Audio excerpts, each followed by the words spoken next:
Maligayang pagdating sa aming channel.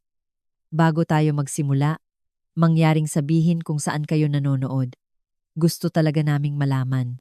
Umaasa ako na magugustuhan ninyong pakinggan ang kapanapanabik na kuwentong ito. Kinabukasan matapos naming pumirma ng marriage contract, nakaupo ako sa tapat ng malaking salamin ng aming bagong kondo sa BGC. Pinagmamasdan ang 20 milyong pisong custom-made diamond ring sa kaliwa kong kamay. May matamis pang ngiti sa aking mga labi dahil sa bagong kasal naming dalawa nang biglang nag-vibrate ang cellphone ko. Isang anonymous na text ang pumasok. Mrs. Padilla, maligayang bati sa inyong kasal. Pero baka gusto mong malaman, ang asawa mo ngayon ay nasa The Peak sa BGC. Nagpo-propose sa ibang babae gamit ang isang 30 million peso na pink diamond. Oh, oo nga pala. Ang babaeng yon ay 3 buwang buntis na. Kalakip ng text ay isang napakalinaw na litrato. Ang bago kong asawa na si Daniel Padilla ay nakaluhod ang isang tuhod. May hawak na malaking pink diamond ring at sa harap niya ay isang maamo ang mukha at medyo malaki na ang tiyan na batang babae. Tinitigan ko ang litratong iyon ng buong 3 minuto. Nanlalamig ang mga daliri ko. Halos hindi ako makahinga at saka ako napangiti. Kaya pala kahapon sa labas ng munisipyo, bigla siyang nagpaalam dahil may emergency daw sa kumpanya, pumunta pala siya para ibili ito ng singsing. Kaya pala yung sinasabi niyang overtime kagabi, sinamahan niya palang magpa-check up ang ibang babae. Kaya pala ang 5 taon naming pagmamahalan, 2 taong engagement, at ang aming kasal na halos 24 oras pa lang, ay isa lamang malaking joke. Ako si Catherine Bernardo, ang nag-iisang tagapagmana ng Bernardo Group of Companies. Si Daniel Padilla, ang lalaking minahal ko ng 5 taon. At siya rin ang vice-presidente ng kumpanya na mismong ang tatay ko ang nag-angat. Tumayo ako, naglakad papunta sa walk-in closet, hinubad ang pambahay ko, at pumili ng isang simpleng puting suit. Ang babae sa salamin ay namumutla, pero ang mga mata niya ay nakakatakot sa sobrang kalmado. Mang Boy, ihanda ang sasakyan. Tinawagan ko ang driver namin. Ma'am, saan po tayo? Sa The Peak sa BGC, in 40 minutes. Nakatayo ako sa labas ng VIP room ng The Peak. Nakasiwang ang pinto kaya naririnig ko ang malambing na tawa mula sa loob. Daniel, sobrang mahal naman yata ng singsing na to. Tatanggapin ko ba talaga to? Siyempre naman. Andrea, dala mo ang anak ko. Dapat lang na ibigay ko to sa'yo. Kapag naayos na namin ni Catherine ang annulment papers namin, magpapakasal na tayo. Pero kahapon lang kayo kinasal ah. Ano naman ngayon? Pinakasalan ko lang naman siya para sa shares ng pamilya Bernardo. Ngayong nakuha ko na ang gusto ko, dapat na siyang umalis sa eksena. Tinulak ko ang pinto. Ang eksena sa loob ng VIP room ay mas masakit sa mata kaysa sa litrato. Nakaluhod pa rin si Daniel sa sahig. Hawak ang velvet box, habang ang pink diamond ay kumikinang sa ilalim ng ilaw. Ang babaeng tinatawag niyang Andrea, si Andrea Brillantes, ay mga 25 o 26 anyos. Maputi ang balat, inosente ang mukha, at may isang kamay na nakapatong sa medyo nakaumbok niyang tiyan. Nang makita nila ako, pareho silang natigilan. Dali-daling tumayo si Daniel at nahulog ang kahon ng singsing sa sahig. Kay Catherine, anong ginagawa mo rito? Nanginginig ang boses niya. Hindi ko siya pinansin at tahimik na naglakad palapit sa babaeng tinatawag na Andrea. Agad nitong naprotektahan ang tiyan niya at umatras ng isang hakbang. Ikaw pala ang kabit ni Daniel Padilla. Pati ako ay nagulat sa sobrang kalmado ng boses ko. Kay kami, tunay kaming nagmamahalan. Nag-ipon siya ng lakas ng loob para magsalita. At buntis ako sa anak ni Daniel. Parang awa mo na. Palayain mo na kami. Napatawa ako at lumingon kay Daniel. Kahapon lang tayo pumirma ng marriage contract. Tapos ngayon, nagpo-propose ka na sa buntis mong kabit gamit ang 30 million peso na singsing. Daniel Padilla, ang bilis mo naman. Catherine, pakinggan mo muna ang paliwanag ko. Lalapit sana siya para hawakan ang kamay ko, pero umatras ako para iwasan siya. Paliwanag na ano? Ipapaliwanag mo kung paano mo sinabing mahal mo ako habang 3 buwan mo na pala siyang nabuntis? O ipapaliwanag mo na pinakasalan mo lang ako para sa kumpanya namin? Biglang namutla si Daniel. Paano mo nalaman? Paano ko nalaman? Ngumisi ako ng malamig. Akala mo ba talaga akong si Catherine Bernardo ay isang uto-uto na nabulag ng pag-ibig? Ipinagkatiwala sa iyo ng tatay ko ang kumpanya, hindi para gawin mong personal mong alkansya at lalong hindi para gamitin mo ang pera ng mga Bernardo para bumuhay ng kabit at anak sa labas. Biglang sumingit si Andrea, may pagkasarkastiko ang tono. Miss Bernardo, sa pag-ibig walang nauna o nahuli. Ako ang mahal ni Daniel. Business lang ang kasal ninyo. Ngayong dala ko na ang anak niya. Matuto ka sanang lumugar. Humarap ako sa kanya at pinasadahan siya ng tingin mula ulo hanggang paa. 3 buwang buntis. Kung bibilangin ang araw, nabuo yan noong gabi ng engagement party namin ni Daniel, di ba? Naalala ko, sabi niya lasing siya noon kaya nagpahinga siya sa hotel. Sa kama mo pala siya nagpahinga. Namula ang mukha ni Andrea. Hindi malaman kung sa hiya o sa galit. Hinawakan ni Daniel ang braso ko. Catherine, pwede nating pag-usapan to ng maayos. Pagkatapos ng annulment natin, bibigyan kita ng makatarungang kompensasyon. Bitawan mo ako. Kasing lamig ng yelo ang boses ko. Agad siyang napabitaw. Kinuha ko ang cellphone ko mula sa bag ko at tinawagan ang abogado ko. Attorney Mendoza, kailangan kong asikasuhin ang annulment at separation of properties natin. Ngayon din, nangaliwa ang asawa ko at may anak sa labas. Gusto kong umalis siya nang walang nakukuhang kahit isang kusing. Pagkatapos ay tumingin ako kay Daniel. Ay, nakalimutan kong sabihin sa'yo. May isang clause sa prenuptial agreement natin. Kung ang asawang lalaki ay mangaliwa habang kasal, hindi lang niya automatikong isusuko ang lahat ng conjugal property, kundi kailangan din niyang ibalik ang lahat ng pinansyal na tulong na nakuha niya mula sa pamilya Bernardo. Kasama na dyan ang mansyon na tinitirhan ng mga magulang mo sa Ayala Alabang, ang tuition fee ng kapatid mo sa Ateneo, at ang 100 milyong piso na palihim mong inilipat sa pangalan ng nanay mo. Mula sa putla, naging kulay abo ang mukha ni Daniel. Pinaghandaan mo na ako ng matagal. Pinaghandaan ka? Napangisi ako. Hindi lang talaga ako tanga. Ngayon, pakibigay sa akin ang marriage certificate na pinirmahan natin kahapon. Pupunta na ako ng opisina ng abogado. Catherine, wag namang ganito. Pwede pa natin tong pag-usapan.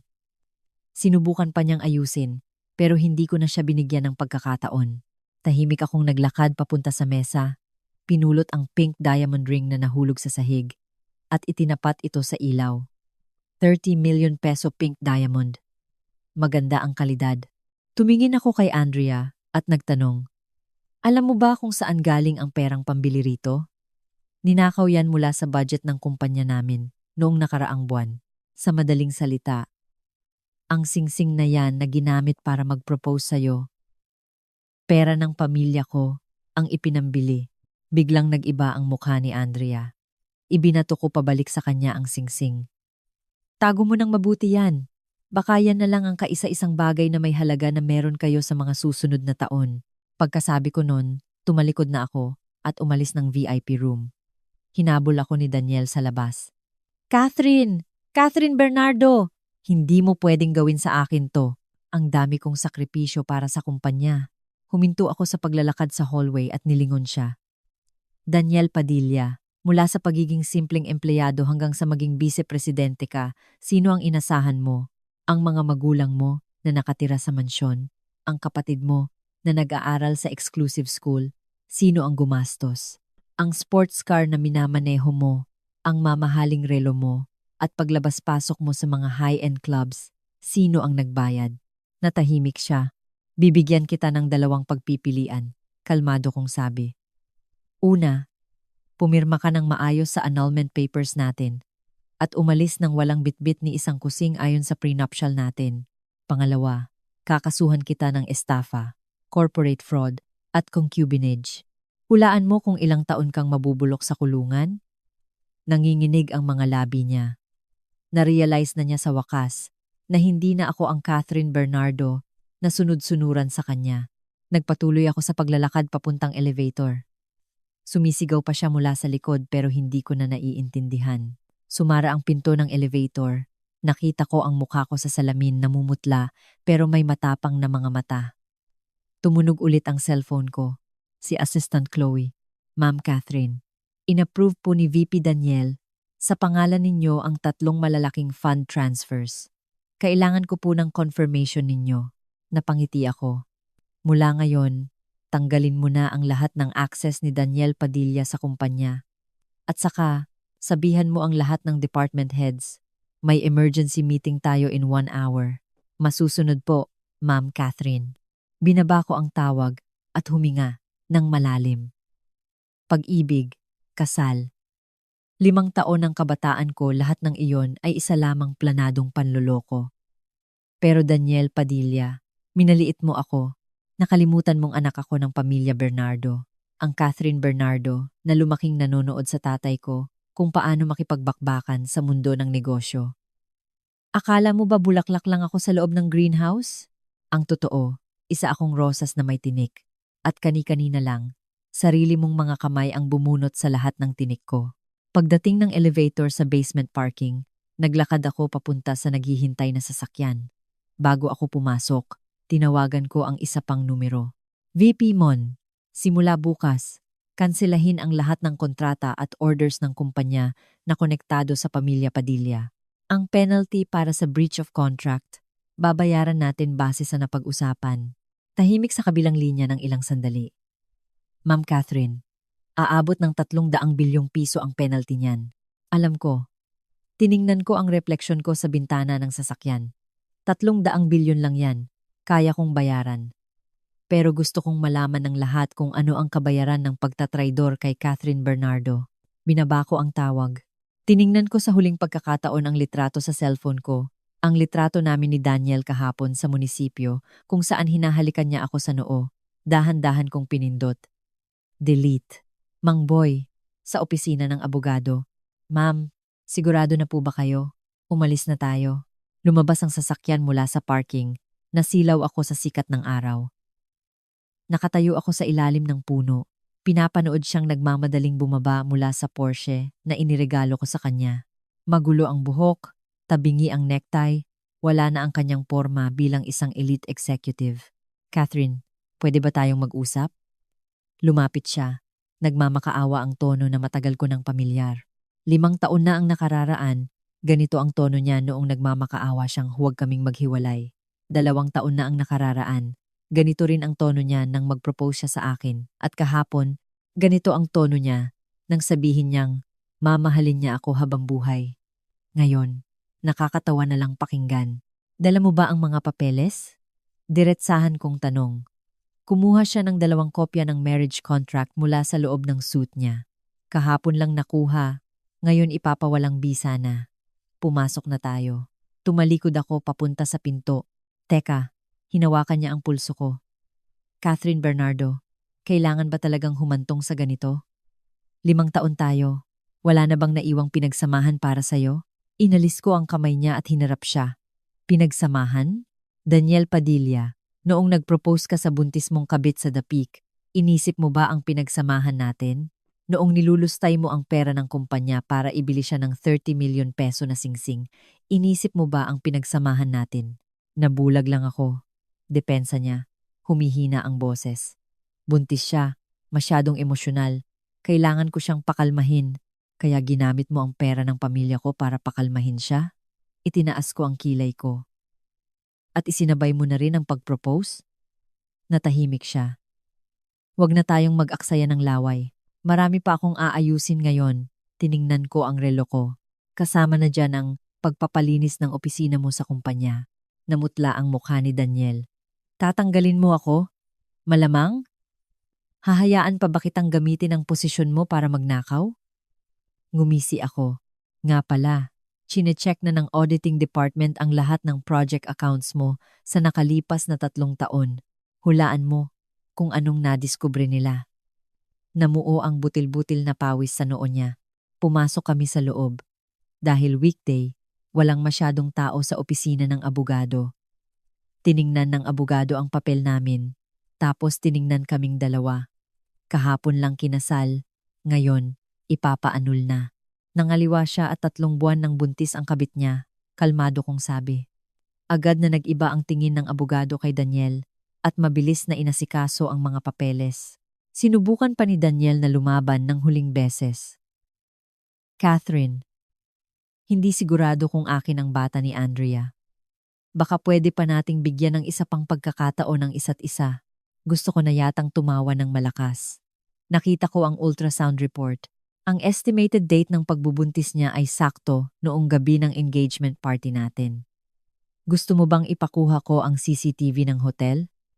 Naalala ko, sabi mo lasing ka kaya sa room 1806 ka nagpahinga.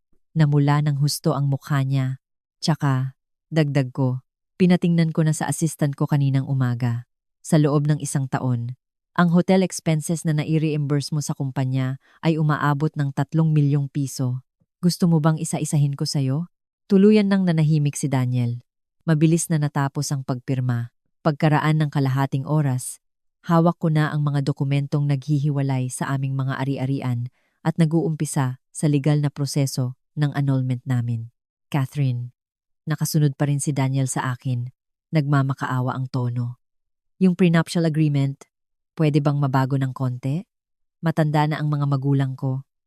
Yung mansyon na yon, pera ng tatay ko ang pinambili doon. Nakapangalan sa akin ang titulo, putol ko. Sponsor lang ang mga magulang mo. Ngayon, sabihan mo silang lumayas doon sa loob ng 1 linggo. Ang sama ng ugali mo. Sumabog na siya sa galit. Catherine Bernardo, sinamahan kita ng 5 taon.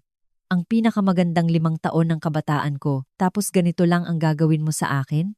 Huminto ako at lumingon sa kanya.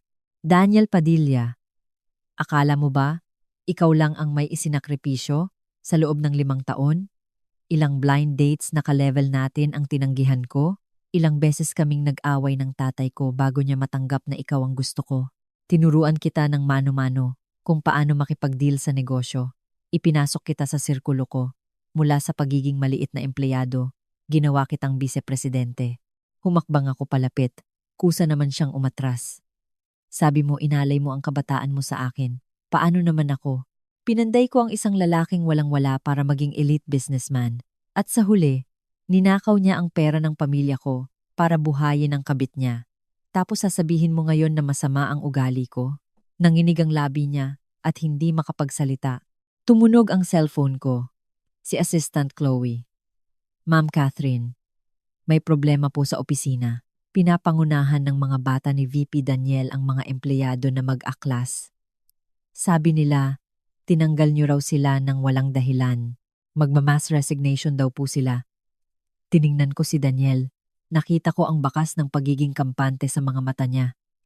Hayaan mo silang mag-ingay.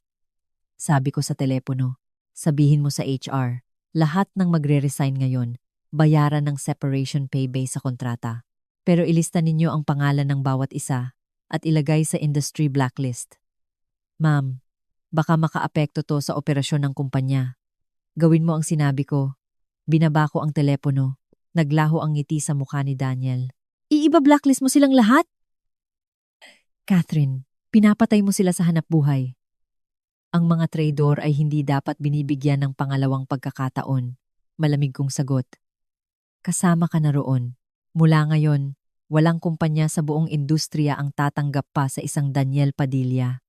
Nawala ang kulay sa mukha niya. Dumating ang sasakyan ko. Bumaba si Mang Boy para pagbuksan ako ng pinto. Bago sumakay, binigyan ko ng huling sulyap si Daniel. Nga pala, nakalimutan kong sabihin, yung 30 million pink diamond ni Andrea, pinasikaso ko na sa abogado ko para mabawi. Pera ng kumpanya ko ang ipinambili roon, kaya yun ay nakaw na yaman. Kailangan yung ibalik. Ikaw, tuluyan nang nawala sa sarili si Daniel. Catherine Bernardo, gusto mo ba talaga akong patayin? Hindi. Kalmado kong sagot. Binabawi ko lang ang akin. Umarangkada ang sasakyan. Sa rearview mirror, nakita ko si Daniel na nakatayo sa labas. Lumiliit ng lumiliit ang figura hanggang sa tuluyan ng maglaho. Ma'am, sa opisina na po ba tayo? Tanong ni Mang Boy. Sa ospital muna tayo. Sagot ko. Kalahating oras ang lumipas. Nakaupo ako sa receiving area ng VIP room ng St. Luke's Medical Center. Sa harap ko ay ang direktor ng ospital na matalik na kaibigan ng tatay ko. Doctor, Castillo, gusto ko pong magpa-full body checkup, sabi ko, lalo na sa OB-GYN. Tiningnan ako ng may pag-aalala ni Dr. Castillo. Catherine, maputla ka ah. May masakit ba sa'yo? Gusto ko pong malaman kung pwede pa akong magbuntis. Diretsahan kong sinabi. Natigilan si Dr. Castillo, pero agad ding may na-realize. Napabuntong hininga siya. Sige, ipapaayos ko sa pinakamagaling naming doktor. Habang naghihintay ng resulta, tumawag ang tatay ko. Catherine, narinig ko ang tungkol sa inyo ni Daniel. Bakas ang matinding pag-aalala sa boses niya. Opo, naghihiwalay na po kami. Nangaliwa siya. 3 buwang buntis ang kabit niya. Pinakli ko lang ang kwento. Mahabang katahimikan sa kabilang linya. May kailangan bang gawin si Papa? Wala na po. Kaya ko na to. Sagot ko. Pero, Papa, sorry po. Hindi ako nakinig sa inyo noon. Napabuntong hininga si Papa. Anak, nasasaktan lang si Papa para sa'yo. Kung kailangan mo ng tulong, sabihin mo lang. Ako na ang bahala sa pamilya Padilla. Pinapa-audit ko na ng mas malalim ang mga nilustay na pera ni Daniel. Baka madamay ang ilang matataas na posisyon. Ihanda mo ang sarili mo. Gawin niyo lang po kung anong dapat, sabi niya. Ang mga Bernardo ay hindi dapat nagpapaapi ng ganyan. Pagkababa ng telepono, namuo ang luha sa mga mata ko. 5 taon na ang nakararaan. Mahigpit na tinutulan ng tatay ko ang relasyon namin ni Daniel. Sabi niya, hindi raw simple ang lalaking yon. Masyado raw madiskarte at may itinatago. 3 buwan ko pang hindi kinibo si Papa dahil doon. Ngayon ko lang na-realize na mas tama ang pagkakakilala ni Papa sa mga tao kaysa sa akin. Pumasok ang doktor, dala ang report. Seryoso ang mukha. Miss Bernardo, base sa resulta ng check-up mo, may bakas ng matagalang pag-inom ng contraceptive pills sa katawan mo. Pero base rin sa blood test, ang mga gamot na ito ay may halong sangkap na nakakabaog. Nanigas ako. Anong ibig mong sabihin? Ang ibig sabihin, may taong palihim na nagpapainom sa'yo ng gamot na nakakabaog. Maingat na sabi ng doktor. Malamang umabot na to ng higit 2 taon. 2 taon. Sakto kung kailan kami na-engage ni Daniel, bigla kong naalala. 1 araw matapos ang engagement namin, malambing na sinabi ni Daniel sa akin, Catherine, wag muna tayong mag-baby ha. Gusto ko muna i-enjoy ang oras nating dalawa. Pag mas stable na ang career natin, tsaka tayo mag-anak. Tapos, binigyan niya ako ng 1 bote ng vitamins. Kailangan ko raw yon para lumakas ang katawan ko. Ang vitamins na yon, buong 2 taon kong ininom araw-araw. Pwede pa ba tong magamot? Nanginginig ang boses ko. Natahimik ang doktor. Dahil matagal na ang pag-inom, nagkaroon na ng permanenteng pinsala sa mga obaryo mo. Napakaliit na ng tsansa mong magbuntis ng natural. Nakaupo lang ako doon. Pakiramdam ko nanlalamig ang buong dugo sa katawan ko. Daniel Padilla, hindi lang kayamanan ng mga Bernardo ang gusto mong kunin. Gusto mo ring putulin ang lahi namin. Para kapag tumanda na si Papa, ikaw na lang ang kaisa-isang magmamana ng lahat. Napakasama ng plano mo. Miss Bernardo, ayos lang po ba kayo? Nag-aalalang tanong ng doktor. Huminga ako ng malalim at tumayo. Ayos lang po ako. Dr. Castillo, pakitago po muna itong sikreto. Siyempre, confidential ang records ng mga pasyente namin. Paglabas ko ng ospital, nakakasilaw ang araw ng hapon. Nagsuot ako ng shades para itago ang mamula-mula kong mga mata. Ma'am, saan na po tayo? Maingat na tanong ni Mang Boy. Sa opisina, sagot ko. Oras na para maglinis. Sa loob ng sasakyan, tinawagan ko ang assistant ko. Chloe, i-announce mo sa lahat ng departments. Magpapatawag ako ng General Assembly in 30 minutes. Yes, Ma'am Catherine. Isa pa po. Andito po ang nanay ni VP Daniel sa kumpanya. Hinahanap po kayo. Nasa waiting room po siya ngayon. Ngumisi ako ng malamig. Pag-antayin mo siya, binaba ko ang telepono at pinagmasdan ang mabilis na pagdaan ng mga gusali sa labas. Daniel Padilla, akala mo ba tapos na ang laro? Hindi, nagsisimula pa lang. Babawiin ko ng dobleng sakit ang lahat. pati ang lason na ininom ko sa vitamins, ang 30 million peso na singsing, at ang 5 taong panloloko at panlilinlang mo. Ang anak ng pamilya Bernardo ay hindi kailanman nagpapaapi. Sumasalamin sa umiikot na salamin ng pinto ng kumpanya ang nakakapasong araw. Nang pumasok ako sa lobby, nagkukumahog na tumayo ang receptionist. Ma'am Catherine, nasaan ang nanay ni Daniel? Tanong ko nang hindi humihinto sa paglakad. Nasa third floor waiting room po. Pag-antayin mo pa ng 15 minutes. Pindot ko sa elevator. Sabihan mo ang security. After 15 minutes, palabasin na siya. Pag ayaw, tumawag ng pulis. Opo, opo! Sumara ang elevator. Sa salamin, nakita ko ang refleksyon ko maputla, pero matalim ang tingin, parang kutsilyo. Pagdating ko sa 28th floor kung nasaan ang opisina ng presidente, naghihintay na si Chloe. Ang assistant kong to, na 3 taon nang nakasunod sa akin, ay seryoso ang mukha. Ma'am Catherine, naabisuhan na po ang lahat tungkol sa meeting, pero huminto siya sandali. Yung 4 na trusted department heads ni Daniel, nag-announce ng mass resignation, at may bitbit pa silang mahigit 30 core employees. Nasaan ang listahan? Inabot sa akin ni Chloe ang folder. Pinasadahan ko ng tingin. Sales, marketing, finance, at tech, pawang mga mahahalagang departamento. Hayaan mo silang umalis. Ibinato ko ang folder sa mesa. Pero siguraduhin mong dadaan sa normal process ang clearance. Walang makukuhang back pay hanggat hindi pumapasa sa audit ng finance. Pero ma'am, ang mga taong ito, hawak ang maraming kliyente at core technologies natin. Paano kung lumipat sila sa mga kalaban natin? Hindi sila makakalipat, putol ko. Walang tatanggap sa kanila sa industriya. Naintindihan agad ni Chloe. Nakausap niyo na po ba sila? Tinawagan na ng tatay ko ang mga presidente ng malalaking kumpanya. Lumapit ako sa bintana, tumanaw sa kabuuan ng lungsod. Ang mga trader ay hindi dapat binibigyan ng pagkakataon. Tumunog ang intercom sa mesa. Sinagot ito ni Chloe at biglang nag-iba ang mukha niya. Ma'am Catherine, nakapasok po sa floor ang nanay ni Daniel. Hindi napigilan ng security. Bago pa man siya matapos magsalita, malakas na bumukas ang pinto. Si Tita Sylvia, 50 taong gulang na nakasuot ng laos na designer clothes, ay sumugod na galit na galit. Sa likod niya, 2 nahihiyang security guard. Catherine Bernardo, anong ibig sabihin nito? Kakakasal niyo lang, nag-iinarte ka na kaagad. Matinis ang boses niya. Saan ba nagkulang ang anak ko sa'yo? Bakit mo kami pinapatay sa hanap buhay? Sumenyas ako sa mga guards na umalis. At pinapunta na rin si Chloe sa labas. Dahan-dahang sumara ang pinto. Kami na lang 2 ang naiwan. Tita Sylvia, kalmado kong sabi. Maupo ho kayo. Anong uupo? Ipaliwanag mo sa akin. To ngayon din. Hindi siya nagpaawat.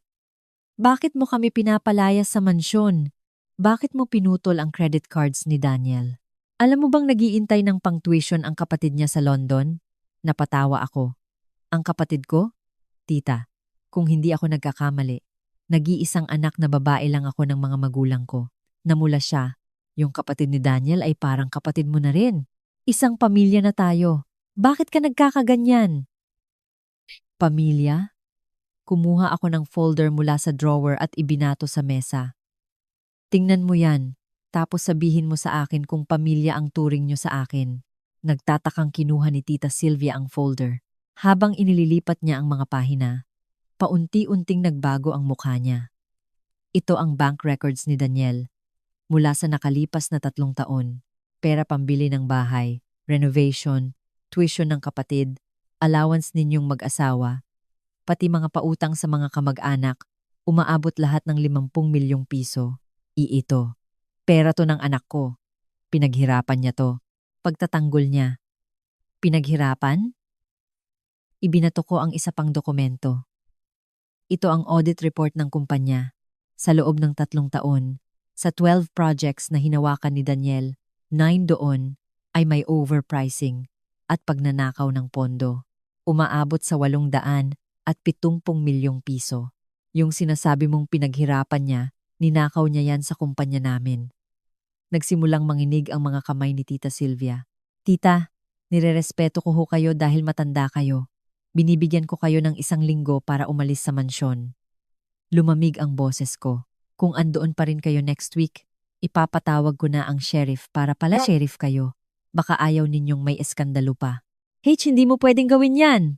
Bigla siyang umiyak at sumigaw. Panghabang buhay na ipon namin ng asawa ko ang iginastos doon. Saan kami titira? Problema na po yan ng anak nyo. Tumayo ako. Nung ginagamit niya ang pera ko para bumuhay ng kabit at bumili ng singsing, sana inisip niya ang mangyayari. Nang marinig ang salitang kabit at singsing, namutla si Tita Sylvia. Anong kabit? Huwag kang mag-imbento. Hindi ganyang tao si Daniel. Kinuha ko ang remote at pinindot ito. Dahan-dahang bumaba ang projector screen. Lumabas doon ang CCTV footage mula sa The Peak. Napakalinaw na nakaluhod si Daniel. Inaabot ang pink diamond ring para mag-propose sa isang buntis na babae. Nanlaki ang mga mata ni Tita Sylvia. Nanginig ang mga labi niya pero walang lumabas na salita. Ang pangalan niya ay Andrea Brillantes. 3 buwan na siyang buntis. Tahimik kong pagpapaliwanag. Ang anak niyo, kinabukasan lang ng kasal natin, ginamit ang ninakaw na 30 million pesos mula sa kumpanya para ibili ng singsing ang babaeng yan. H, hindi totoo yan. Napaupo si Tita Sylvia sa silya. Sabi ni Daniel, nabulag lang daw siya sandali. Nabulag sandali? Ngumisi ako. Yung araw-araw niyang paglalagay ng lason sa mga vitamins na iniinom ko para mabaog ako sa loob ng 2 taon, nabulag din ba siya doon? Eh anong pampabaog? Bigla siyang nag-angat ng tingin. Takot ang nakita ko sa mga mata niya. Tiningnan ko siya. At bigla kong na-realize na hindi niya pala alam. Mukhang pati sarili niyang ina ay niloko ni Daniel. Gusto niyang masiguradong hindi ako magkakaanak. Para kapag tumanda ang tatay ko, natural na mapupunta kay Daniel Padilla ang lahat ng yaman ng mga Bernardo. Mula na mutla, naging asul ang mukha ni Tita Sylvia, pagkatapos ay naging puti ulit. Ibinuka niya ang bibig niya, pero walang lumabas na boses. Ngayon, umalis na kayo. Pinindot ko ang intercom. Magme-meeting pa ako. Pumasok ulit ang mga guards. Sa pagkakataong ito, hindi na nanlaban si Tita Sylvia. Parang nawalan ng kaluluwa habang inaalalayan palabas. Sumara ang pinto. Huminga ako ng malalim. Naglakad papunta sa salamin para ayusin ang kwelyo ko. Ang babaeng nasa salamin ay nakasuit. Maayos ang makeup. Matalim ang mga mata. Hindi na siya ang Catherine Bernardo na tangang umiibig. 15 minutes later, pumasok ako sa grand conference room ng kumpanya. Puno ang room na kasya ang 200 tao. Sa harap ay ang mga executives, sa likod ay ang middle management at mga empleyado. Lahat ng mata ay nakatutok sa akin, may gulat, curiosity, pag-aalala, at yung iba'y lihim na nag-enjoy sa drama. Naglakad ako papunta sa unahan at binuksan ang mikropono. Magandang hapon sa lahat. Pinatawag ko kayong lahat para mag-anunsyo ng ilang mahahalagang bagay. Tahimik ang buong kwarto. Una, ang vice-presidente na si Daniel Padilla dahil sa pagnanakaw ng pondo ng kumpanya at matinding paglabag sa mga rules natin ay tinatanggalan na ng lahat ng posisyon. Nagsimula na rin ang legal department natin sa pagsampa ng kaso laban sa kanya. Nagkaroon ng malakas na bulungan sa buong kwarto. Pangalawa, base sa investigasyon ng Audit Department, si VP Sales, VP Marketing, VP Finance, VP Tech, at 12 pang tao na kasabwat sa pagnanakaw ni Daniel ay kasalukuyang suspendido habang iniimbestigahan. Namutla ang mga binanggit kong tao. May mga gustong tumayo at magreklamo pero pinigilan sila ng mga nakabantay na security guard. Pangatlo, magkakaroon ng malaking reorganization sa loob ng kumpanya sa susunod na 3 buwan. Pero ipinapangako ko sa inyo, hanggat ginagawa ninyo ng maayos ang trabaho ninyo at tapat kayo, hinding-hindi kayo pababayaan ng Bernardo Group. Lastly, may gusto lang akong idagdag. Medyo lumambot ang boses ko, pero malinaw at mariin. Kahapon, ikinasal kami ni Daniel Padilla. Ngayon, nag-file na kami ng annulment. Parang may dumaang anghel sa sobrang tahimik ng conference room. Napakasimple lang ng dahilan. Kinabukasan matapos kaming magpakasal, ginamit niya ang pera ng kumpanya para ibili ng 30 million peso na diamond ring ang 3 buwang buntis niyang kabit. Huminto ako. Bukod pa roon, sa loob ng 2 taon, patago niya akong pinapainom ng gamot na nakakabaog para hindi ako magkaanak. Narinig ko ang sabay-sabay na paghapong hininga sa buong paligid. Sinasabi ko sa inyo ito hindi para makakuha ng awa, patuloy ko, kundi para malaman ninyo na akong si Catherine Bernardo, hindi nagpapalusot ng kahit anong basura. Personal man o sa negosyo, ang mga traidor ay kailangang magbayad. Ma'am Catherine! Biglang tumayo ang isang batang empleyado. Medyo emosyonal ang boses. Suportado po namin kayo. Sumunod ang pangalawa, pangatlo, mula sa mahinang palakpak. Naging malakas na pagpalakpak mula sa buong kwarto. Tumango ako ng bahagya. Salamat. Dismissed. Bumalik na kayo sa mga trabaho nyo. Ang kumpanya ay hindi hihinto dahil lang sa isang tao. Ang kinabukasan ng Bernardo Group ay nakasalalay sa bawat isa sa inyo. Pagkatapos ng meeting, bumalik ako sa opisina. Sumunod sa akin si Chloe. May paghanga sa mga mata niya. Ma'am Catherine, ang galing niyo po kanina. Bantayan ninyo ang media. Umupo ako at binuksan ang laptop. Hindi papayag si Daniel nang ganoon-ganoon na lang. Siguradong gaganti yon. Nagsimula na po sila. Tumango si Chloe. Tsaka nakuha ko na po ang background ni Andrea Brillantes. 25 years old. Graduate ng isang simpleng universidad. Dating nagtatrabaho bilang clerk sa isang maliit na kumpanya. Hanggang sa nag-resign 6 na buwan na ang nakakaraan. Ang mga magulang niya ay simpleng manggagawa. May kapatid na nag-aaral sa high school. Paano sila nagkakilala ni Daniel? Noong October last year, sa isang business gala, pinakita ni Chloe ang files. Inimbitahan po ng organizer si Daniel. Doon po sila nagkakilala. Mahirap na babae, mayaman na executive classic story. Ano pong ginawa niya nung nalaman niyang buntis siya? Pumunta siya ng ospital last month. Nag-resign pagkatapos ma-confirm na buntis siya. Tapos kinuhaan siya ni Daniel ng isang high-end condo sa BGC. 300,000 pesos ang monthly rent. Huminto si Chloe. Tapos po, pumunta siya sa isang law firm kahapon ng hapon para mag-consult tungkol sa inheritance rights ng isang illegitimate child. Napangiti ako. Ang bilis kumilos. Ma'am Catherine, gusto niyo po bang humanap ako ng... Sumenyas si Chloe ng isang palihim na kilos. Hindi na. Umiling ako. Hayaan mo siyang isilang yan. Hindi ba gusto ni Daniel ng lalaking tagapagmana? Ibibigay ko sa kanya ang kaligayahan niya. Hindi makapaniwala si Chloe na tiningnan ako. Isang lalaking umangat lang dahil sa babae. Isang babaeng ginamit ang katawan para sa pera. At isang anak sa labas. Sumandal ako sa upuan. Hindi ba't perfect match sila? Tumunog ang cellphone ko. Text mula kay Papa. Ang galing ng ginawa mo, anak. Umuwi ka ngayong gabi. Nagpaluto si Papa ng paborito mong nilagang baka. Pinagmasdan ko ang message at bahagyang nangilid ang luha ko. Chloe, ihanda mo ang mga corporate gifts natin, sabi ko. Bukas, bibisitahin ko ang mga titos at titas sa board of directors. Opo ma'am, ano pa pong ihanda ko? Mga contract termination agreements. Tumingin ako sa labas ng bintana. Papadilim na ang langit. Hindi narating ni Daniel ang pagiging VP kung wala siyang mga kaalyado na patagong sumusuporta sa kanya. Oras na para maglinis ulit. Papakitaan ko ng leksyon ang mga nag-akalang madali lang apihin ang anak na babae ng mga Bernardo. Pagdating ng gabi, nagbukas ang mga ilaw ng buong lungsod. Nakatayo ako sa harap ng salamin. Tinatanaw ang syudad. Daniel Padilla, simula pa lang ito. Lahat ng kinuha mo, babawiin ko ng may tubo. Lahat ng pananakit mo, ibabalik ko sa iyo ng 100 beses. At yung Andrea na yon, yung tinatawag mong tunay na pag-ibig, ipaparamdam ko sa kanya kung ano ang totoong ibig sabihin ng kawalan ng pag-asa. 3 araw matapos akong mag-file ng annulment, nagsimula ng gumanti si Daniel. Maagang maaga pa lang, pumuputok na sa mga financial media platforms, Fashion Police, PEP, at TikTok ang balita tungkol sa internal na gulo sa Bernardo Group at ang mass resignation ng mga executives. Ang mga pictures ko noong meeting ay kumalat na. Nakakagulat ang mga headlines. Hiwalayan sa pamilya Bernardo. Nagbabadya ng matinding krisis sa kumpanya. Nagmamadaling pumasok si Chloe sa opisina ko. Umiinom lang ako ng kape. Ma'am Catherine, nakita niyo na po ba ang balita?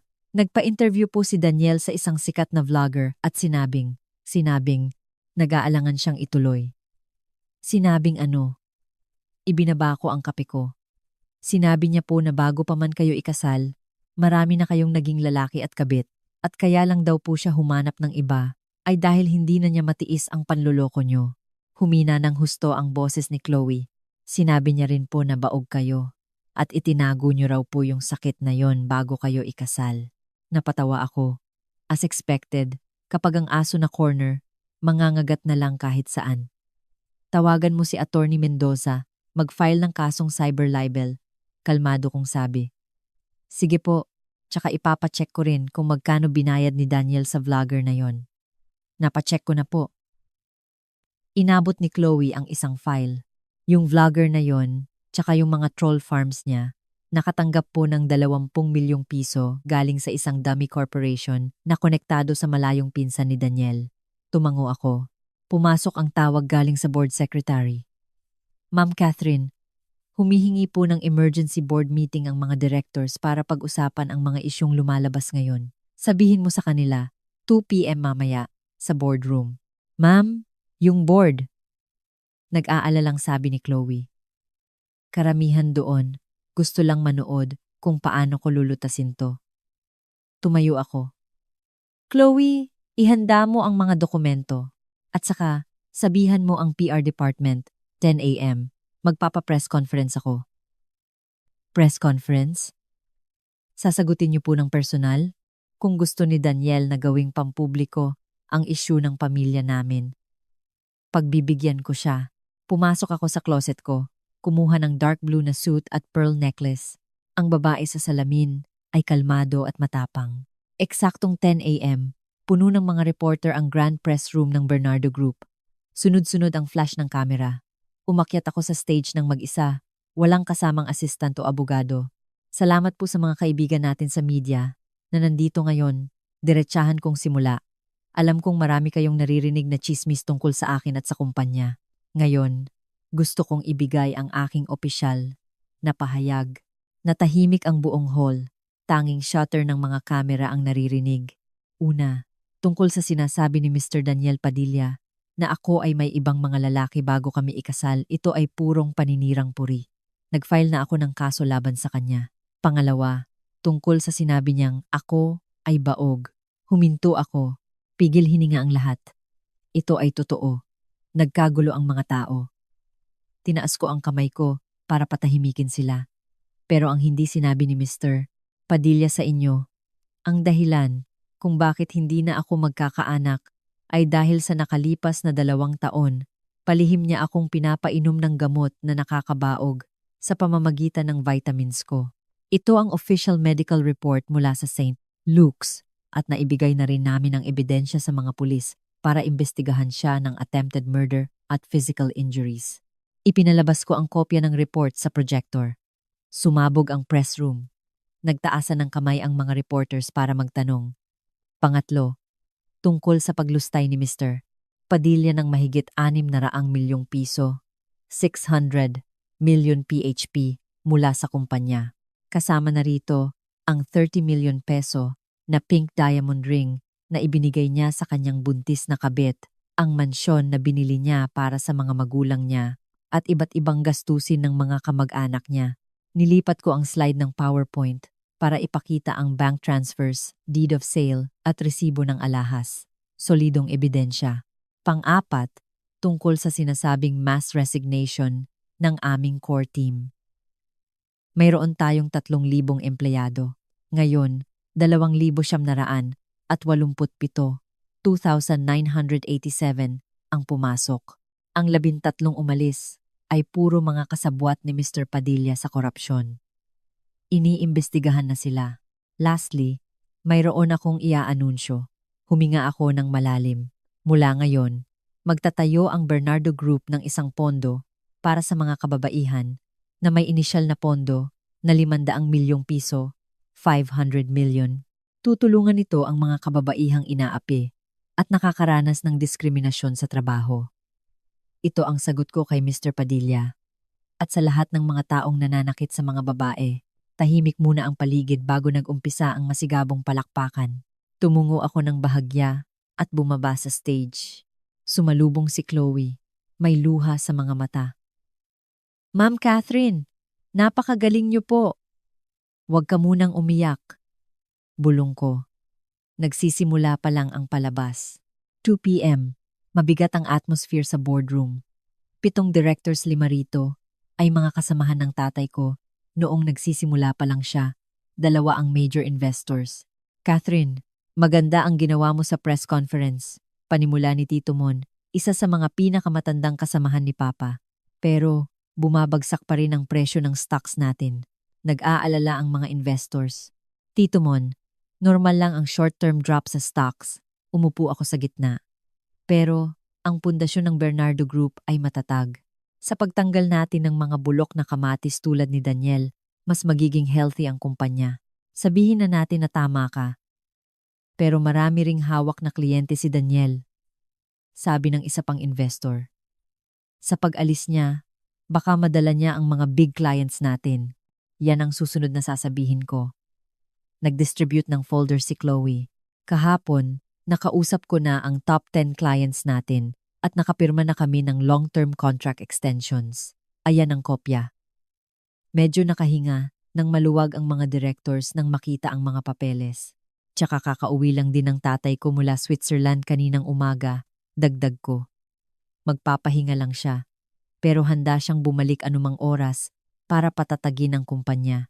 Nang marinig nila ito, tuluyan na silang kumalma. Iba pa rin ang impluensya ni Edu Manzano. Pero Catherine anak, nag-aalalang sabi ni Tito Mon. Kahit papaano, naging asawa mo si Daniel. Hindi maganda sa imahe mo na masyado kang malupit sa kanya. Baka naman pwede mo siyang pagbigyan ng kaunti, magtira ka ng para sa kanya. Tito Mon, pinutol ko siya. Kung ang nakaupo dito ngayon ay isang lalaking nilaso ng asawa para mabaog, ninakawan ng pera, at siniraan sa buong bansa, sasabihin niyo ba sa kanyang pagbigyan ng asawa niya? Natigilan si Tito Mon. Dahil bababae ako, dapat akong maging mapagpatawad? Dapat mag-move on na lang? Tumayo ako. Direkta siyang tiningnan. Pasensya na, hindi ko kaya. Ang pagtatraidor ay pagtatraidor. Ang pananakit ay pananakit. Walang double standards. Tahimik ang buong boardroom. Tama ang sinabi mo. May boses mula sa may pinto. Tumingin kaming lahat at nakita ang isang lalaking naka-gray na suit. Nasa early 30s.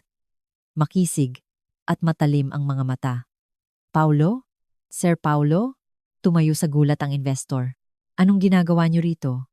Si Paulo Avellino, ang bagong CEO ng Avellino Holdings at isa sa pinakamalaking partners ng Bernardo Group. Nabalitaan kong may kaunting problema ang Bernardo Group.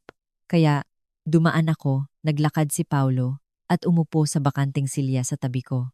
Gusto ko lang ipaalam sa lahat na hindi maapektuhan ang partnership ng Avellino at Bernardo sa kahit anong isyong lumalabas ngayon. Sa katunayan, dadagdagan pa namin ng 30% ang orders namin para next year. Nagkatinginan ng mga directors. Halatang gulat na gulat at masaya. Tumingin sa akin si Paulo at ngumiti. Napanood ko ang live stream ng presscon mo kanina, Miss Bernardo. Hangang-hanga ako. Masyado niyo po akong pinupuri. Sir Paulo, magalang kong sagot. Hindi to biro. Seryoso siyang sumagot. Yung kapatid kong babae. Ganito rin ang pinagdaanan. 3 taon na ang nakakaraan. Kung naging kasing tapang mo lang siya, sana hindi siya. Hindi na niya itinuloy. Pero bakas ang lungkot sa mga mata niya. Natapos ang board meeting nang maayos at masaya ang mga directors na lumabas. Kami na lang ni Paulo ang naiwan. Pumunta ka ba rito para lang magpakita ng suporta? Diretsahan kong tanong. Ang talino mo. Nakangiti siyang tumingin sa akin. 2 bagay. Una, gusto talaga kitang maging kaibigan dahil bilib ako sa'yo. Pangalawa, pumunta sa opisina ko si Daniel Padilla kaninang umaga. Nabigla ako. Humingi siya ng investment mula sa Avellino Holdings para sa bago niyang kumpanya, ngumisi si Paulo. Akala niya siguro, interested ako sa mga traidor na kagaya niya. Pinapaalis ko siya. Lumamig ang boses ni Paulo. Pero may hawak siyang mga confidential na dokumento ng Bernardo Group. Ingatan mo yan. Salamat sa babala. Ako na ang bahala doon, sabi ko. Inabutan ako ni Paulo ng calling card niya. Personal number ko yan. Kung may kailangan ka, tawagan mo lang ako. Gusto talaga kitang tulungan. Kinuha ko ang calling card. Bakit? Dahil tumayo siya at inayos ang suit niya. Sa industriyang ito, bihira ang mga babaeng kasing tapang mo. Gusto kong manalo ka. At gusto kong manalo ka ng bonggang-bongga. Pagkaalis niya, naiwan akong nakaupo sa boardroom ng matagal. Tumunog ang cellphone ko. Text, galing sa isang unknown number. Catherine, alam kong nagkamali ako. Pwede ba tayong mag-usap? Pwede kong ipalaglag ang bata ni Andrea. Magsimula ulit tayo. Daniel, tinitigan ko ang text at napatawa na lang sa sobrang inis. Akala niya talaga pwede pang ibalik ang lahat. Nireplyan ko, mamayang 4 p.m. sa labas ng City Hall. Dalhin mo lahat ng gamit na nakuha mo sa akin. Pag may kulang kahit isa, magkita tayo sa korte. Sinend ko at blinok ang number. Tumayo ako at tiningnan ang dumidilim na ulap sa labas. Parating na ang bagyo. Pero sa pagkakataong ito, hindi na ako ang Catherine Bernardo na kailangang sumilong sa payong ng iba. 4:00 ng hapon, sa ilalim ng puno, sa tapat ng munisipyo. Nakatayo si Daniel, bitbit ang isang maleta. Naulanan ng bahagya. May payong akong lumabas ng sasakyan. At agad siyang sumalubong sa akin. Naroon na naman, yung nakakaawang mukha na palagi niyang ginagamit sa akin sa loob ng 5 taon tuwing may kasalanan siya. Catherine, andito ka na. Akmang kukunin niya ang payong ko pero umiwas ako. Nandito na lahat. Tinapik niya ang maleta. Yung mga relos, necktie, at suits na binigay mo, wala akong tinira kahit isa. Catherine, alam ko na ang mga pagkakamali ko. Handa akong iwan si Andrea at ipalaglag ang bata. Please, magsimula ulit tayo. Ang ulan sa mukha niya ay humalo sa luha. Mukha siyang kawawa. Kung ako yung dating Catherine, baka naawa na ako. Kahapon, sinabi mong marami akong naging lalaki at baog ako. Ngayon bigla kang nagsisisi. Ngumisi ako. Daniel, ang galing mong umarte pero wala nang nanonood sa'yo. Nadala lang ako ng galit. Nagmamakaawa niyang sabi. Nung napanood ko ang press con mo at nalaman kong kakasuhan mo ako, natakot ako. Catherine, 5 taon, ganun-ganun mo na lang ba yun itatapon? Kaya kong itapon, malamig ko siyang tiningnan. Simula nung nalaman kong pinapainom mo ako ng lason, tapos na tayo. Namutla siya. Alam mo na? Oo, sa St. Luke's, kay Dr. Castillo mismo. Lumapit ako at binabaan ang boses ko. 2 taon, Daniel. Palihim mo akong nilason ng 2 taon para hindi na ako magkaanak. Paano mo nagawa yon? Si Andrea, siya ang nagpumilit sa akin. Bigla siyang naging defensive. Sabi niya, kapag hindi ko raw yon ginawa, iiwan niya ako. Catherine, nagayuma lang ako. Ikaw talaga ang mahal ko. Pak! Isang malakas na sampal ang nagpatigil sa kanya. Pinagpagan ko ang kamay ko na medyo namanhid. Ang sampal na yan ay para sa tangang Catherine Bernardo na minahal ka ng 5 taon, malamig kong sabi. Hawak ni Daniel ang pisngi niya, hindi makapaniwala. Huwag mong isisi sa ibang babae ang kasamaan mo. Tiningnan ko siya ng walang emosyon. Ikaw ang sakim. Gusto mo ang kayamanan ng mga Bernardo at gusto mo rin ng babae sa labas. Napakasama mo. Para makontrol mo ang lahat, sinira mo ang matris ko. Ngayon na booking ka, ibinabaling mo ang sisi sa isang buntis. Ako, ibigay mo na sa akin yan. Makaaalis ka na. Inilahad ko ang kamay ko. Nag-alangan siya bago iabot ang maleta. Pagkabukas ko, puro luxury brands nga. Pero, nasaan yung antique diamond cufflinks na niregalo ko sa'yo? Tanong ko. Yung nabili ng tatay ko sa auction nung 25th birthday ko na nagkakahalaga ng milyon-milyon? Na sa sobrang in love ko sa'yo, binigay ko agad. Nasa bahay. Nanginginig niyang sagot. Aling bahay? Sa mansyon na tinitirhan ng mga magulang mo o sa kondo ng kabit mo sa BGC? Diin ko. Kukunin ko lang. Wag na, pigil ko sa kanya. Pulis na lang ang kukuha para sa akin. Ngayon, lumayas ka na. Catherine Bernardo! Tinanggal na niya ang maskara niya. Lumabas na ang totoong demonyo sa kanya. Masyado mo na akong inaapi. Kapag ako nasagad, hindi mo alam ang pwede kong gawin sa'yo. Ah, talaga? Tinaas ko ang kilay ko. Kagaya ng ano, magpapakalat ng fake news sa TikTok o magrarally sa harap ng kumpanya namin. O kaya, lumapit ako ng kaunti.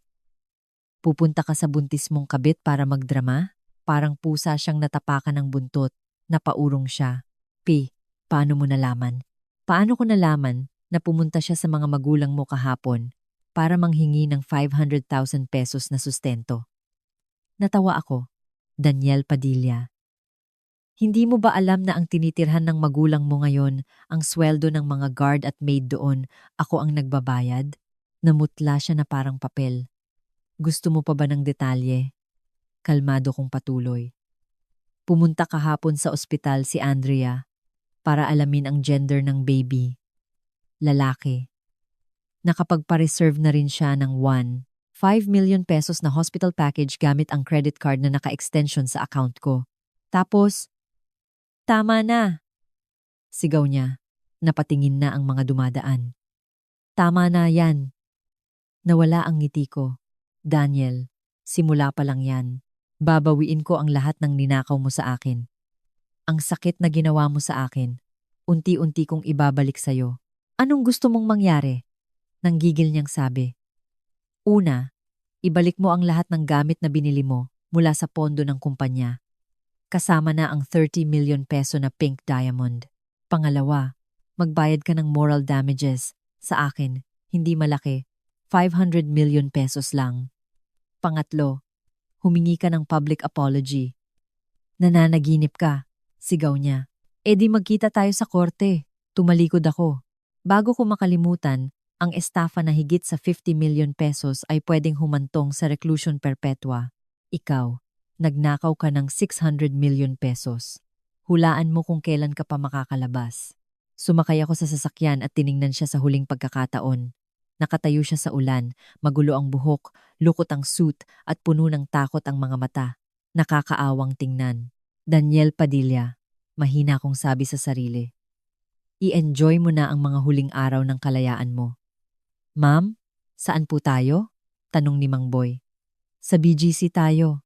Kalahating oras ang lumipas. Nakatayo ako sa harap ng isang high-end condo sa BGC. Kilala itong lugar na ito na tinitirhan ng mga kabit ng mga mayayamang negosyante. Ma'am Catherine, nasa 1802 po siya, bulong ni Chloe. Gusto niyo po bang samahan ko kayo? Wag na, hintayin niyo na lang ako sa kotse. Pumunta ako sa 1802. Nag-doorbell ako at matagal bago may nagbukas. Sumilip ang mukha ng isang babae, si Andrea. Walang make-up, maga ang mga mata, halatang kagagaling lang sa pag-iyak. Kay Catherine Bernardo, nanginginig niyang sabi. Hindi mo ba ako papapasukin? Ngumiti ako. Nag-alangan siya bago tuluyang binuksan ang pinto. Maliit lang ang kondo, pero maganda ang interior. May mga prenatal vitamins at baby books sa mesa. Upo po kayo. Tinuro niya ang sofa. Gusto niyo po ba ng tubig? Wag na. Umupo ako at tiningnan ang buong paligid. Pinaupahan ni Daniel, 300,000 pesos a month. Not bad. Kinagat ni Andrea ang labi niya at umupo sa tapat ko, hawak ang tiyan niya. Miss Bernardo, kung nandito ka para hiyain ako, pwede ka nang umalis, matapang niyang sabi. Mahal namin ni Daniel ang isa't isa at walang kasalanan ng bata rito.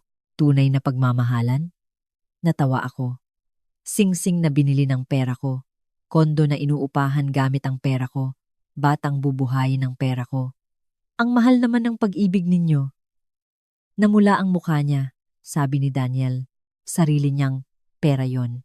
Isang vice-presidente na 2 million pesos lang ang sweldo, pero kayang bumili ng 30 million na singsing, makakabili ng bagong bahay para sa magulang mo at makakapag-aral ang kapatid mo sa isang private school. Sa bawat tanong ko, lalong namumutla si Andrea. Andrea Brillantes, 25 years old, tapos ng college. Nag-clerk na 5,000 pesos lang ang sweldo dati. Dahan-dahan kong inilista. Nang makilala mo si Daniel, nag-resign ka. Tumira ka sa kondo na 300K a month. May Hermes bag ka na, tig 1 million. May diamond ring ka. Akala mo ba talaga galing sa pag-ibig ang lahat ng to? Nagsimulang manginig ang boses niya. Napacheck ko na ang background mo, pagpapatuloy ko. Ang tatay mo, ordinaryong construction worker. Nanay mo, cashier sa supermarket. May kapatid ka sa high school na gusto mag-doctor. Yung bahay na tinitirhan nyo ngayon, nakakabili lang ni Daniel last month for 30 million pesos ay nakapangalan sa'yo. Nanlaki ang mga mata niya. Halatang hindi niya alam ang bahaging yon. Gulat ka? Ngumisi ako. Siguro hindi rin niya sinabi sa'yo na ang 30 million pesos na yon ay nakaw mula sa kumpanya namin. At ngayon, ipina-freeze na yon ng korte. Ano? Bigla siyang tumayo, pero napaupo ulit dahil sumakit yata ang tiyan. Dahan-dahan sa bata, kalmado kong sabi. Andrea, akala mo nakahanap ka ng gold mine. Yun pala bomba ang nakuha mo. Tuluyan na siyang umiyak. H, hindi ko alam, sabi niya. Hihiwalayan niya asawa niya at pakakasalan ako. Annulment? Natawa ako. Oo, annulled na kami. Pero aalis siyang walang pera at hindi lang yon, baka makulong pa siya. Anong gagawin mo? Maghihintay ka ng 10 taon para sa kanya? O hawak mo ang ninakaw na singsing habang hinahabol ka ng pulis? Umiyak lang siya ng umiyak, nanginginig ang mga balikat. Hinintay ko muna siyang humupa bago ako nagsalita. Hindi ako pumunta rito para hiyain ka. Pumunta ako rito para bigyan ka ng pagpipilian. Tumingala siya. May kakarampot na pag-asa sa mga mata. Una, ituloy mo ang pagbubuntis, maging single mother, at harapin mo ang lahat ng mag-isa. Walang ibibigay na pera sa'yo si Daniel dahil wala na siyang pera. Kukunin ng korte ang singsing, ibabalik ang kondo, at ireremata ang bahay ng magulang mo. Ano? Yung pangalawa, tanong niya. Pangalawa, nilabas ko ang isa pang calling card. Ipalaglag mo ang bata at magsimula ka ulit. Ang may-ari ng calling card na to ay isang magandang kumpanya. Ire-refer kita doon. Magsimula ka sa ibaba at magtrabaho ka ng marangal. Tiningnan niya ang card at tiningnan niya ang tiyan niya. Miss Bernardo, bakit mo ako tinutulungan? Hindi kita tinutulungan, diretso kong sabi. Tinutulungan ko ang sarili ko. Ayokong lumaki ang batang yon at balang araw, bilang anak sa labas, aagawin pa niya ang yaman ng mga Bernardo. Pero, hawak niya ang tiyan niya at umiyak. Buhay ito. E di piliin mo ang unang opsyon. Tumayo na ako, pero binalaan na kita. Mas mahirap maging single mom kaysa sa inaakala mo. At si Daniel Padilla, hindi siya karapat-dapat na pag-alayan mo ng buhay. Pagdating ko sa pinto, lumingon ako. Bago ko makalimutan, nagmamakaawa sa akin si Daniel kanina. Sabi niya, papalaglag niya ang bata at iiwan ka niya. Basta patawarin ko lang siya. Nanlaki ang mga mata ni Andrea. Halatang gulat na gulat at nasaktan. Kaya, ayan. Ang tunay na pag-ibig ninyo. Walang kwenta pagdating sa realidad. Umalis na ako ng kondo at iniwan siyang mag-isang humaharap sa masaklap na katotohanan. Pagbaba ng elevator, pumikit ako. Masyado ba akong naging malupit? Siguro, pero ang mundo, kailanman ay hindi naging mabait sa mga mahihina. Ma'am Catherine, ayos lang po kayo? Tanong ni Chloe. Pagpasok ko ng kotse. Ayos lang. Bantayan mo lang ng maigi si Andrea. Kung ipapalaglag niya ang bata, asikasuhin mo ang ospital. Kung itutuloy niya. Kung itutuloy niya po, edi sabihin mo sa kanya ang totoo. Tumingin ako sa bintana. Pwede siyang magalit sa akin, pero wag sa maling tao. Hindi ako ang sumira ng buhay niya, kundi si Daniel Padilla. Tumunog ulit ang phone ko. Si Paulo Avellino. Catherine, kumausap ng media si Daniel Padilla. Baka mamayang gabi, may mga fake news na naman silang ilalabas. Kailangan mo ba ng tulong? Reply ko, wag na. Hayaan mo lang siya. Mas malakas siyang gumawa ng ingay ngayon. Mas masakit ang pagbagsak niya bukas. Ibababa ko na sana ang cellphone nang sabihin ko kay Mang Boy. Sa Forbes Park tayo. Hinihintay ako ni Papa. Gabi na at maliwanag ang mga ilaw sa kalsada. Nasa Forbes Park ang bahay namin. Tahimik at malayo sa ingay ng syudad. Pagkapasok sa gate, nakita kong nakabukas pa ang ilaw sa opisina ni Papa.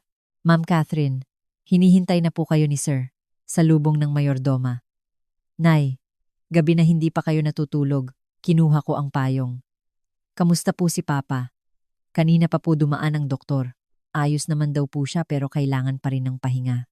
Napanood niya sa TV ang mga nangyayari kaya nag-aalala. Tumango ako at pumunta sa opisina. Nakatayo ang tatay ko, nakatalikod sa akin. Papa, nandito na po ako. Lumingon siya at nakita ko ang pagmamahal sa kanyang mga mata. Anak, ang dami mo nang pinagdaanan. Isang salita niya lang. Muntik na akong umiyak pero nagpigil ako. Ngumiti ako. Hindi po. Mas mabuti nang nakita ko kung sino talaga siya. Lumapit si Papa at tinapik ako sa balikat. Kaugali mo talaga ang nanay mo. Mag-isang kinakaya ang lahat. Namatay ang nanay ko noong 10 taong gulang pa lang ako. Hindi na ulit nag-asawa si Papa. Sabi niya, tama na raw ang isa. Nagpaluto ako ng nilagang baka. Maupo ka na. Sabay kaming umupo at ipinagsandok niya ako ng sabaw. Lasang-lasa ko ang paborito kong sabaw na matagal ko nang nami-miss. Anong balak mo sa isyu ni Daniel? Tanong ni Papa. Kalmado ang boses pero matalim ang tingin. Itutuloy ko ang lahat ng kaso sa korte. Mabuti. Pinasimulan ko na ang investigasyon sa lahat ng hinawakan niyang pondo. Aabot ng 1 bilyong piso, 1 billion PHP ang nawawala. Tumango si Papa. Basta, huwag mo lang masyadong sakalin ng husto para hindi mamitik ng sobra. Namitik na po siya. Kwento ko. Inilarawan ko kung paano nagpadala ng troll armies at fake news si Daniel. Kailangan mo ba ng tulong ko? Marami akong kilala sa media. Wag na po. Hayaan niyo siyang mag-ingay. Kapag nalaman ang katotohanan, babagsak yun ng tuluyan. Buntong hininga si Papa, pero bakas ang pagmamalaki. Sige, ganyan nga ang anak ko. Pero minsan, kapag masyado kang matapang, nakakapagod. Hindi ako napapagod. Kinuyom ko ang mga kamao ko. Ayoko lang magmukhang tanga ulit. Natahimik si Papa. Kumuha siya ng isang envelope sa drawer. Baka kailanganin mo to. Pagkabukas ko, nakita ko ang ilang deed of assignment ng shares at isang draft ng huling habilin niya. Papa, yung 45% na shares ko sa Bernardo Group, ibibigay ko sa iyo ang 30%. Kalmadong sabi ni Papa. Kasama ng 15% mo. Ikaw na ang may pinakamalaking shares sa kumpanya. Ikaw na ang may absolute control. Papa, biglaan naman yata. Hindi biglaan, sagot niya. Matanda na ako. Matagal ko na dapat binigay to sa'yo. Akala ko kasi nandyan si Daniel para tulungan ka. Ngayon mas okay na wala siya. Naiyak na ako. Papa, yung will ko naman, lahat ng assets ko, bahay na to, artworks, at offshore accounts, lahat mapupunta sa'yo. Wala akong iniwan ni isang kusing kay Daniel. Kailan niyo pa po ito ginawa? Noong araw ng engagement niyo, napangiti ng malungkot si Papa. Anak, hindi naman sa wala akong nakikitang mali kay Daniel. Pero sobrang in love ka sa kanya noon. Hindi ka makikinig sa akin. Kaya naghanda na lang ako ng safety net mo. Tuluyan na akong humagulhol.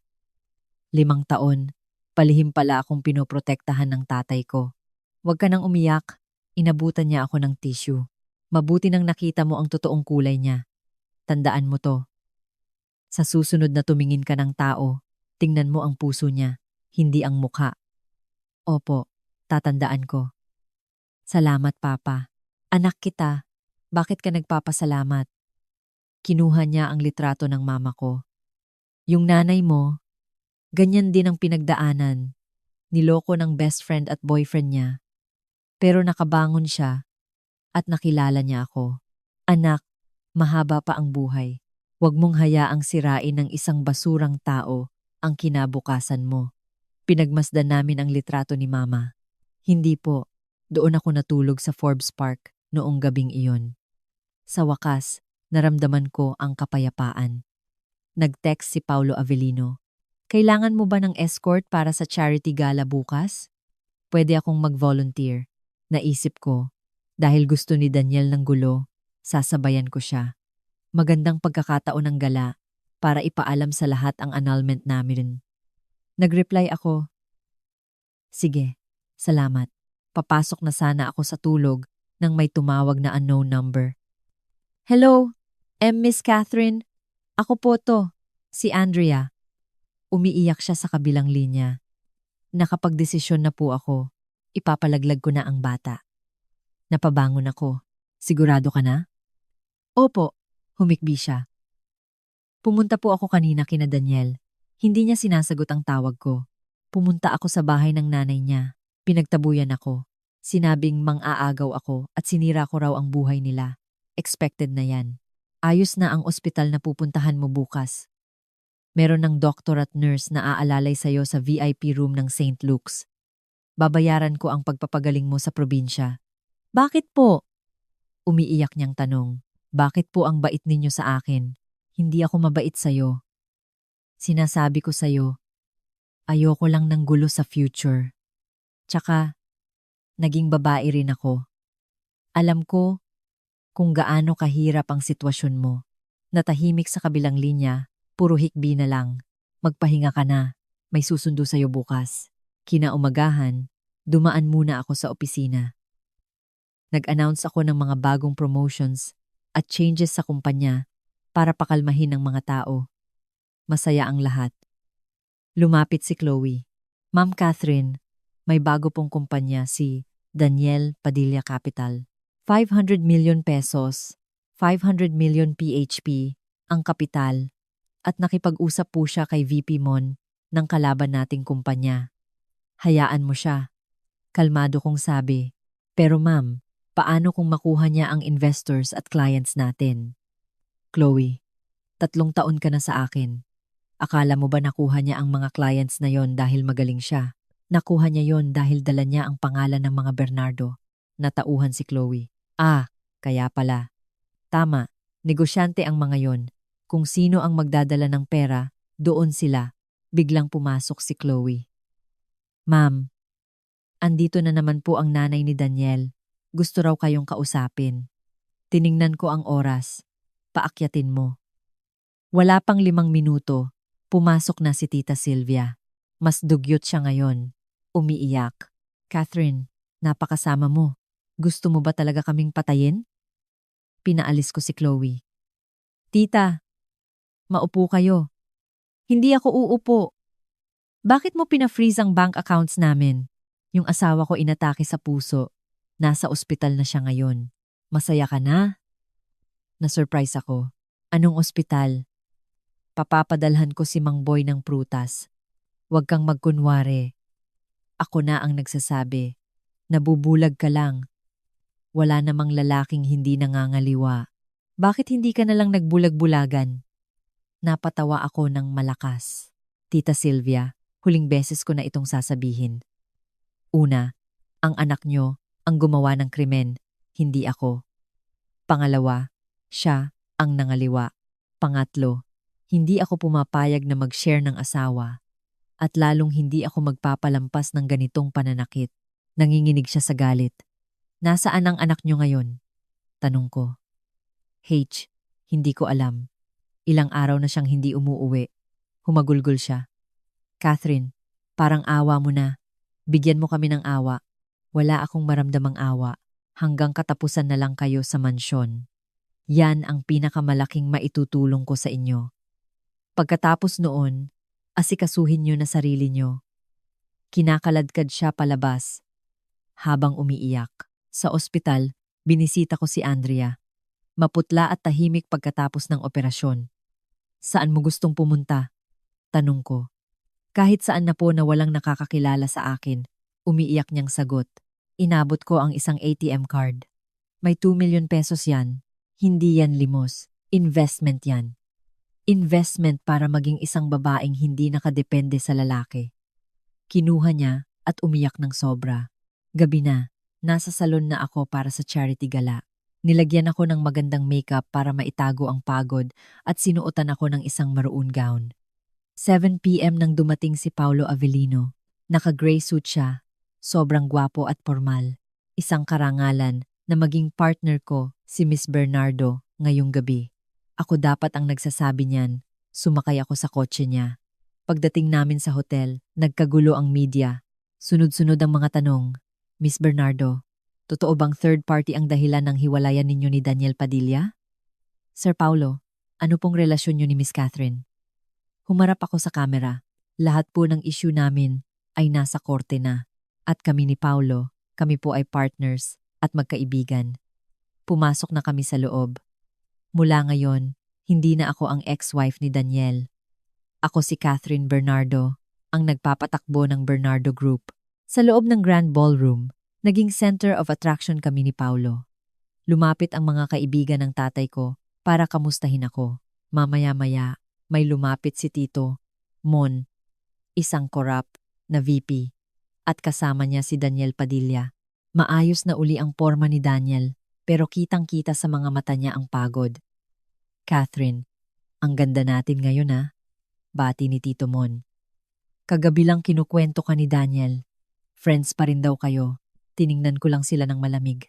Wala na po kaming personal na koneksyon ni Daniel. Legal na lang ang pag-uusapan namin. Namutla si Daniel.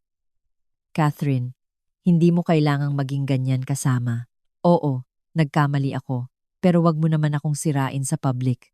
Sinira? Ninakaw mo ang 600 million pesos. Pinalason mo ako para mabaog, tapos siniraan mo ako, at ikaw pa ang may ganang magalit? Nanlamig ang buong crowd. Lahat ay nakatingin sa amin. Tsaka, Tito Mon, kung gusto mong mag-invest sa kanya, mag-background check ka muna bago mo ibigay ang pera mo. Sumingit si Paulo.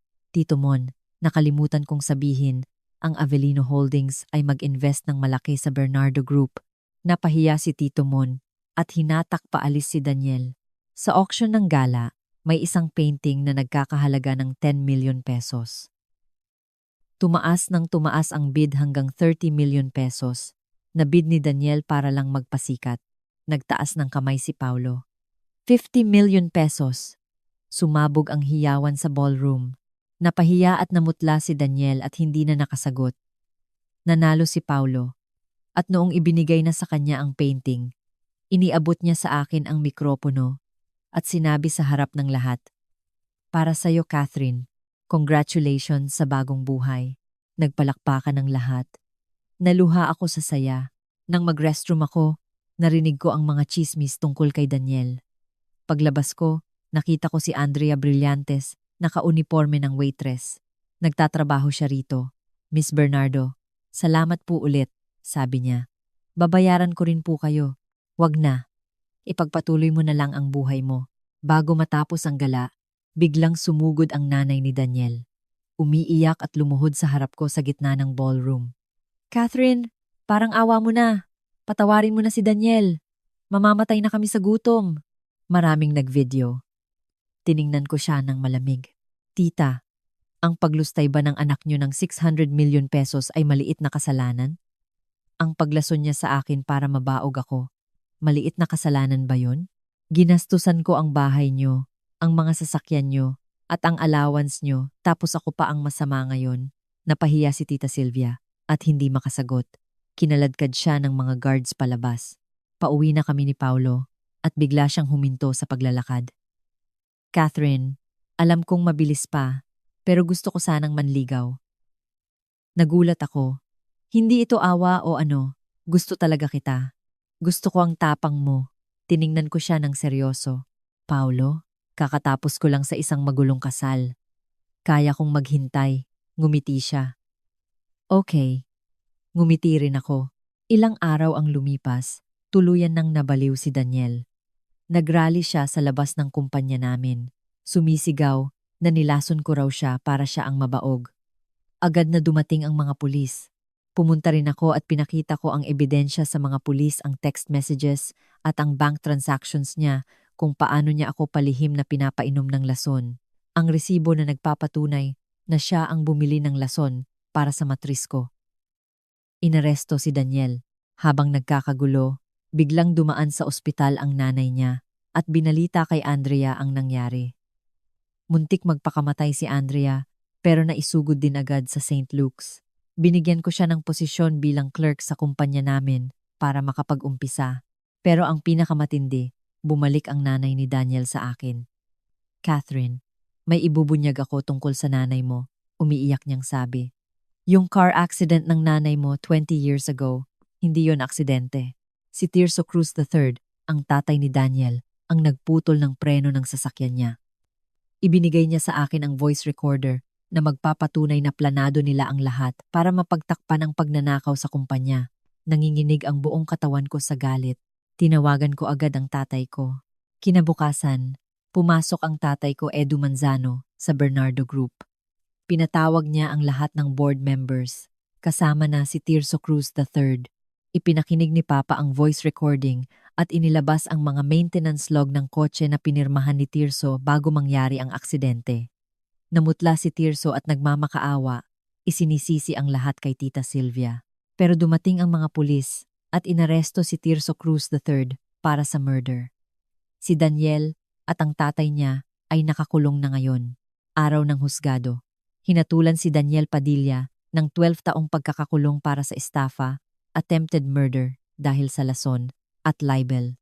Si Tirso Cruz III naman ay nasentensyahan ng reclusion perpetua. Bago siya tuluyang ibalik sa kulungan, humingi ng tawad si Daniel. Wala akong naramdaman, kundi pangingilabot. Nagpasalamat ako dahil tapos na ang lahat. Celebrate tayo? Yaya ni Paulo. Libre ko! Hindi. Ako na ang taya, sagot ko. Sa dinner, inamin ko kay Paulo na maliit ang tsansa kong magkaanak dahil sa ginawa ni Daniel. Ngumiti lang si Paulo. Ang gusto ko ikaw, Catherine. Hindi ko kailangan ng anak para lang masabing kumpleto ang pamilya natin. Kung gusto natin, pwede tayong mag-adopt. Naluha ako sa saya. Isang linggo makalipas, nanalo ang Bernardo Group ng 500 billion PHP na project mula sa gobyerno. Ipinamana na rin ng tatay ko ang lahat ng shares niya sa akin at nag-retire siya sa Switzerland. Si Daniel naman ay nabugbog sa kulungan ng isang loan shark na pinagkautangan niya, nasa ICU siya at baka maparalisa. Dinala ako ni Paulo sa 70th birthday ng nanay niya at ipinakilala bilang future wife. Masaya ang lahat. Lumapit sa akin si Andrea. Isa na siyang disenteng empleyado ng Bernardo Group at iniabot niya sa akin ang isang USB na nagmula kay Daniel bago siya mamatay, mabugbog. Laman ng USB ang katibayan na si VP Mon, ang corrupt na board member, ang utak sa likod ng lahat ng korupsyon sa Bernardo Group. Naghanda ako ng patibong para kay VP Mon. At sa huli ay sumuko rin siya sa mga pulis. Sa araw ng groundbreaking ceremony para sa bagong project ng Bernardo Group, tumayo ako sa harap ng napakaraming tao. Ang proyektong ito ay inaalay ko sa aking ina at 10% ng kita nito ay mapupunta sa foundation para sa mga kababaihan. Masigabong palakpakan ang narinig ko. Lumapit si Paulo at hinawakan ang kamay ko. Tara na, yaya niya. Tara, ngumiti ako. At sabay kaming naglakad patungo sa aming bagong kinabukasan. Tanging tapang at pagmamahal na lamang ang nangingibabaw